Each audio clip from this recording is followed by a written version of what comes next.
গাছে ঝুলছে থোকায় থোকায় খেজুর। কোনো গাছের ছড়ায় লালচে, আবার কোনো কোনো গাছে হলদে রঙের খেজুর ঝুলে রয়েছে।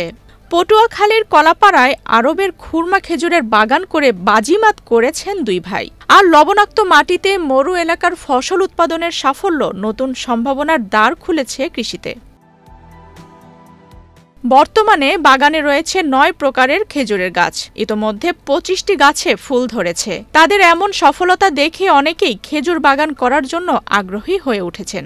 একই সাথে তাদের বাগানের কেমিক্যাল মুক্ত আরব খেজুরের ব্যাপক চাহিদা রয়েছে স্থানীয় বাজারে।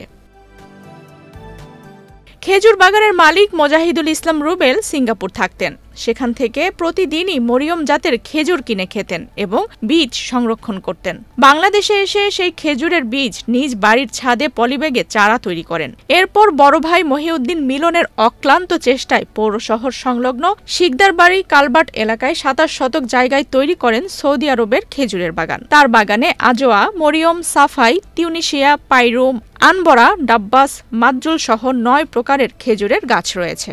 আল্লাহ রসুলের সুন্নত হিসেবে এই খেজুর চাষটা আমি আমার মাথায় নিলাম যে অল্টারনেটিভ একটা প্রফেশন থাকবে আমার, যেটা আমি খুব পছন্দ করতাম। যে হাদিস কোরআন পড়তে পড়তে যে এটার প্রতি ভালোবাসা হয়েছে, সেই আজুয়া খেজুর বর্তমানে আমি হাতে নিয়ে বসে আছি। এটা আমার একসময় স্বপ্ন ছিল। সেই স্বপ্ন পূরণ করতে গিয়ে আমার প্রায় ৭ বছর অক্লান্ত পরিশ্রম করতে হয়েছে। যেহেতু বাংলাদেশের আবহাওয়ায় প্রচুর পরিমাণ বৃষ্টি হয় এবং এটা মরুর ফল, তো এই এনভায়রনমেন্টটা তৈরি করতে হয়েছে এবং এই গাছের পরিচর্যা সম্বন্ধে আমার প্রতিনিয়ত ইন্টারনেট ঘেটে এবং পাম ট্রিসের যে সব রোগগুলো সেগুলো সম্বন্ধে জানতে হয়েছে।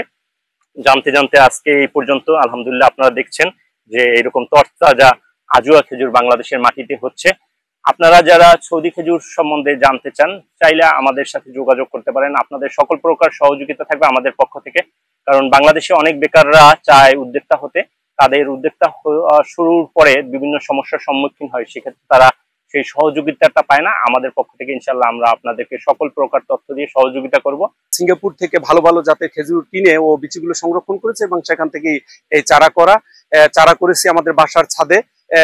চারার বয়স যখন ১-১.৫ বছর তখন এখানে লাগিয়েছি। প্রথম যখন এখানে আমরা এই কাজটা শুরু করি, এই রাস্তা দিয়ে যারা হাঁটতো অনেকেই আমাদেরকে হাসতো যে সৌদির মরুর খেজুর গাছ এখানে লাগাচ্ছে, এরা বোধহয় পাগল হয়ে গেছে। তো আমি আর আমার ভাই ভিতরে শুনতাম এবং হাসতাম। আসলে যে কোনো কাজকে পাগলের মতো ভালো না বাসলে সেখানে সফলতা আসে না। তো আলহামদুলিল্লাহ আজকে আপনারা বাগান দেখলেই বুঝবেন যে আমাদের সফলতা কতটুকু। তো এই কারণেই আমি আমাদের দেশের যত বেকার শিক্ষিত ছেলেরা আছে ওরা কোনো চাকরির পিছনে না ছুটে বা হতাশায় না ভুগে, প্রত্যেকে যদি নির্দিষ্ট একটা কাজকে ভালোবেসে সে কাজের পিছনে লেগে থাকে, আমি মনে করি সফলতা আসবে ইনশাআল্লাহ।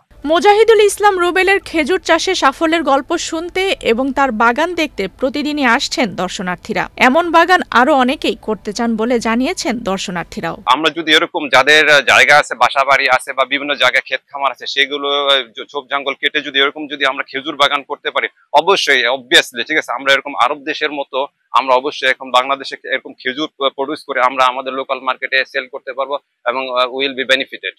আপনারা এই বাগানটা ভিজিট করুন, দেখুন তাদের পরিশ্রমের ফসল আজকে আল্লাহ এখানেই দিয়েছেন। মোজাহিদুল ইসলাম রুবেলের বাগান পরিদর্শন করে তাদের সহযোগিতা করার আশ্বাস দিয়েছে উপজেলা কৃষি বিভাগ। আমরা কৃষি বিভাগ বিভিন্ন সময় তাদেরকে পরামর্শ দিয়েছি, সার ব্যবস্থাপনা থেকে শুরু করে রোগ বালাই দমন কীভাবে করতে হবে। তো আপনারা জানেন হয়তো যে আমাদের দেশ বছরে প্রায় ৯০,০০০ থেকে ৯৫,০০০ মেট্রিক টন খেজুর কিন্তু বিদেশ থেকে আমদানি করে থাকেন। তো প্রায় রমজান মাসে তার ৬০,০০০ মেট্রিক টন।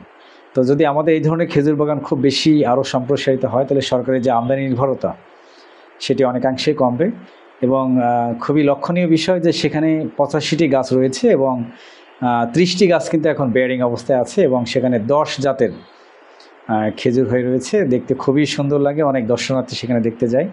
সেখানে রয়েছে মেটজুল, সেখানে রয়েছে আজোয়া, রয়েছে আম্বর, রয়েছে পাইরুম, এরকম অনেক জাত রয়েছে।